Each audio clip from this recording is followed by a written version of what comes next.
Hello everyone, welcome to learning chemistry YouTube channel, जिसमें हम लोग थर्मोडायनेमिक्स के टॉपिक को कंटिन्यू करेंगे और आज हम लोग बात करेंगे एंट्रोपी की। सो क्वेश्चन पुटअप ये होता है कि एंट्रोपी जो वर्ड है ये आया कहाँ से। तो अगर मैं बात करती हूँ बर्थ ऑफ एंट्रोपी की, तो ये वर्ड आया है स्पॉन्टेनियस से। तो अगर मैं बात करती हूँ स्पॉन्टेनियस प्रोसेस की, तो स्पॉन्टेनियस प्रोसेस क्या होता है? ऐसा प्रोसेस जो खुद से हो जाए या थोड़े से पुश से हो जाए, उसको हम लोग क्या कहते हैं? Spontaneous process. तो एंट्रोपी की जो बर्थ है उसके लिए कौन रिस्पॉन्सिबल है? Spontaneous word. क्लियर है? अब एक चीज़ का ध्यान रखना, नेचर में वो प्रोसेस स्पॉन्टेनियस होते हैं जिसमें रैंडमनेस क्या होती है? बढ़ती है। नेचर में वो सारे प्रोसेस स्पॉन्टेनियस होंगे जिसमें रैंडमनेस इंक्रीज हो रही होगी। अब क्वेश्चन पुटअप होता है, रैंडमनेस होती क्या है? अगर मैं बात करती हूं स्कूल असेंबली की, ऐसा एग्जांपल दूंगी जो आपको फौरन समझ में आ जाए।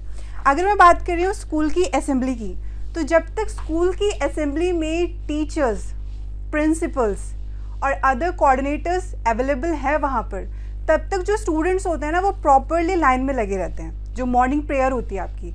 और जैसे ही वहाँ से teachers, principal, coordinator move on होना शुरू करते हैं, मतलब बच्चे जो होते हैं वो डिसऑर्गेनाइज्ड मैनर में खड़े हो जाते हैं। रैंडमनेस का मतलब होता है डिसऑर्गेनाइज्ड मैनर।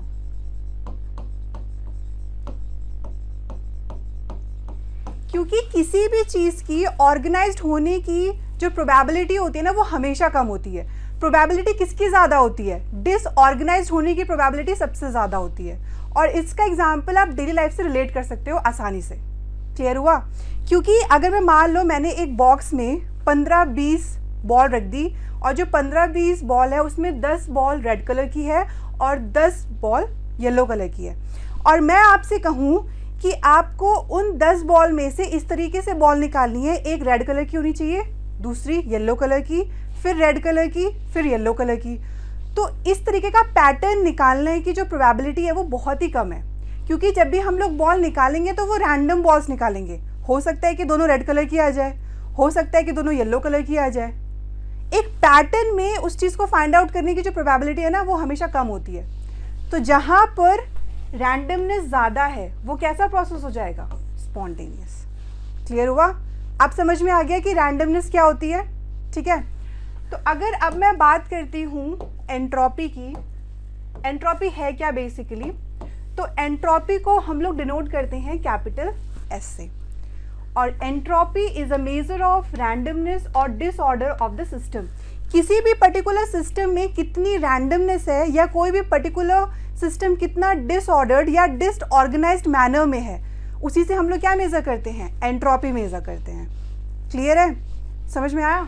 अब यहाँ पर मान लो कोई रिएक्शन हो रही है A to B, तो अगर मैं आपसे पूछूँ ये जो पर्टिकुलर रिएक्शन हो रही है, क्या ये रिएक्शन स्पॉन्टेनियस है? तो हम बहुत ही ईजिली ये चीज़ आइडेंटिफाई कर सकते हैं कि जब रिएक्शन A to B हो रही है, तो अगर रैंडमनेस इंक्रीज हो रही है, अगर रैंडमनेस इंक्रीज हो रही है, तो हम कह देंगे कि ये जो रिएक्शन है ये कैसी है? स्पॉन्टेनियस है। क्लियर है? और अगर रैंडमनेस डिक्रीज हो रही है तो कैसा हो जाएगा? Non spontaneous. क्लियर है? तीसरी इंपॉर्टेंट चीज़ ये आती है कि हम लोग एंट्रोपी को कभी भी मेजर नहीं कर सकते। Entropy can never be measured. आप रैंडमनेस को कैसे मेजर करोगे?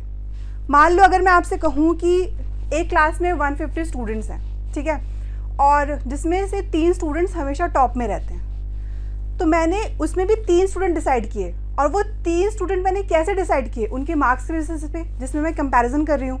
किसी के मार्क्स बहुत ज़्यादा अच्छे आ रहे होंगे, ठीक है, तो हम लोग एंट्रोपी मेज़र नहीं कर सकते, लेकिन हम लोग क्या मेज़र कर सकते हैं? Change in entropy, that is delta S. Clear है? जैसे मान लो 2 स्टूडेंट है, मैंने आपसे कहा कि 2 स्टूडेंट में एक स्टूडेंट ज़्यादा इंटेलिजेंट है, तो मैं कंपैरिजन कर रही हूँ, मैं एक्यूरेट आंसर नहीं बता रही हूँ, क्योंकि उसके मार्क्स ज़्यादा अच्छे आए होंगे, उसने रिजल्ट में ज़्यादा अच्छा परफॉर्म किया होगा। तो उसी तरीके से हम लोग एंट्रोपी ना मेज़र करके क्या मेज़र कर सकते हैं? Change in entropy. क्लियर है? और चेंज इन एंट्रोपी की वैल्यू तभी पॉजिटिव होगी जब रैंडमनेस इंक्रीज होगी, और अगर रैंडमनेस इंक्रीज हो रही है सो delta S will be greater than 0। Clear है? और डेल्टा एस नेगेटिव कब होगा? जब रैंडमनेस क्या होगी? डिक्रीज होगी, मतलब change in entropy is less than 0। Clear हुआ? एंट्रोपी की डेफिनेशन समझ में आ गई?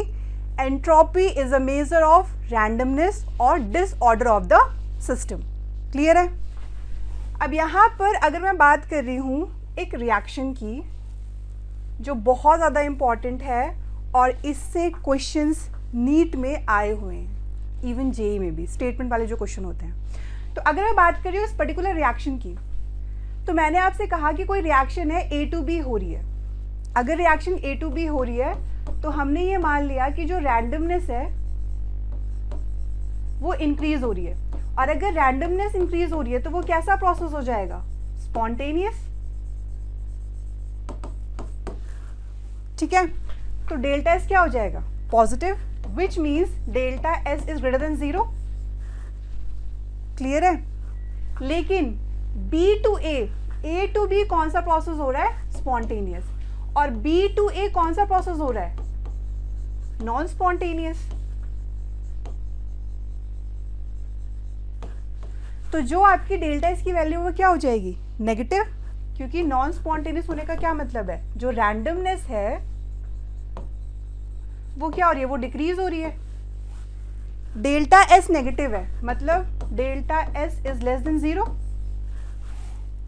ठीक है, यहाँ पे जब भी हम लोग कोई रिएक्शन दिखा रहे हैं जो सिर्फ एक डायरेक्शन में मूव कर रही है, ठीक है, तो अगर रैंडमनेस इंक्रीज हो रही है तो स्पॉन्टेनियस, अगर रैंडमनेस डिक्रीज हो रही है तो नॉन स्पॉन्टेनियस। लेकिन अगर मैं बात करती हूँ रिवर्सिबल रिएक्शन की, रिवर्सिबल रिएक्शन का क्या मतलब है? जैसे यहाँ पे ये जो सिंबल लिखा है इसको अगर मैं इस तरीके से लिख दूँ, ये कैसी रिएक्शन हो जाएगी? Reversible reaction. कहने का मतलब है ये जो रिएक्शन है ये A to B भी हो सकती है और B to A भी हो सकती है। ये जो रिएक्शन है ये A to B भी पॉसिबल है और B to A भी पॉसिबल है। मतलब जब रिएक्शन A to B जा रहा है तो कैसा प्रोसेस है? स्पॉन्टेनियस। और जब B to A जा रहा है तो भी कैसा प्रोसेस है? स्पॉन्टेनियस। मतलब जो A की एंट्रोपी होगी और जो B की एंट्रोपी होगी वो कैसी है? सेम है। इस केस में डेल्टा S की जो वैल्यू होगी that will be 0। Delta S की जो वैल्यू होगी वो क्या होगी? 0 फॉर रिवर्सिबल रिएक्शन। इस चीज़ का आप लोग प्लीज़ ध्यान रखना, क्योंकि ये क्वेश्चन ऑलरेडी पूछा जा चुका है इन जेई एंड नीट, दोनों ही एग्जाम्स में। क्लियर है?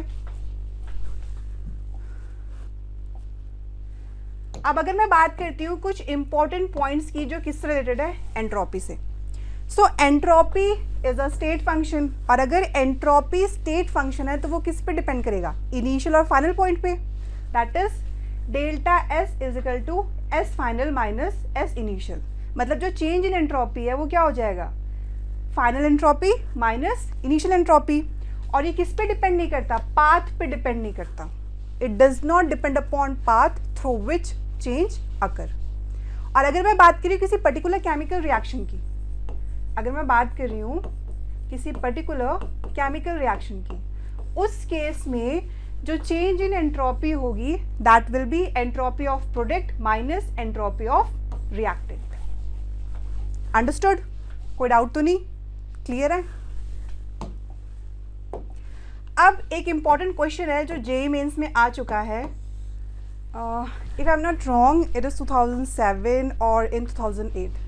अब अगर ईयर इधर उधर हो गया ना तो कमेंट मत करना कि मैम आपने प्रॉपर ईयर नहीं बताया। ठीक है, समझ में आया?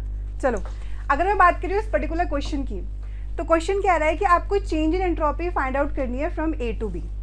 आपको एक प्रोसेस दे रखा है A to C, C to D and D to B।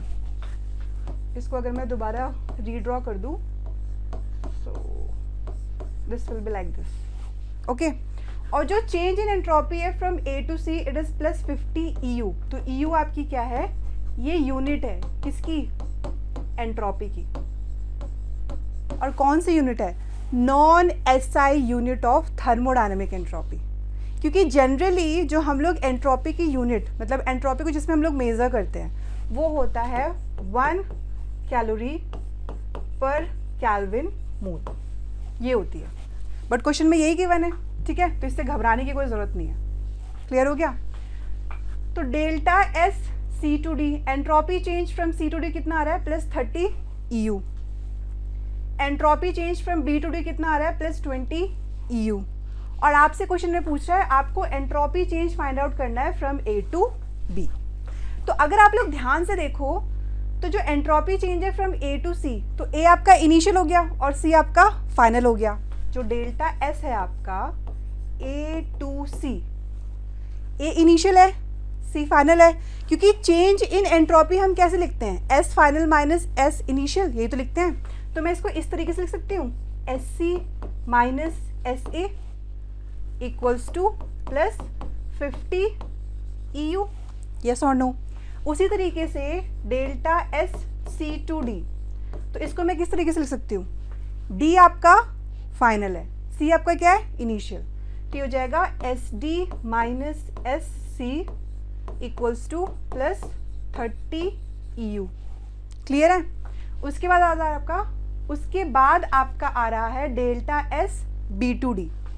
So delta S D to D, D आपका फाइनल है, बी आपका इनिशियल है, तो ये हो जाएगा S D minus S B equals to +20 EU।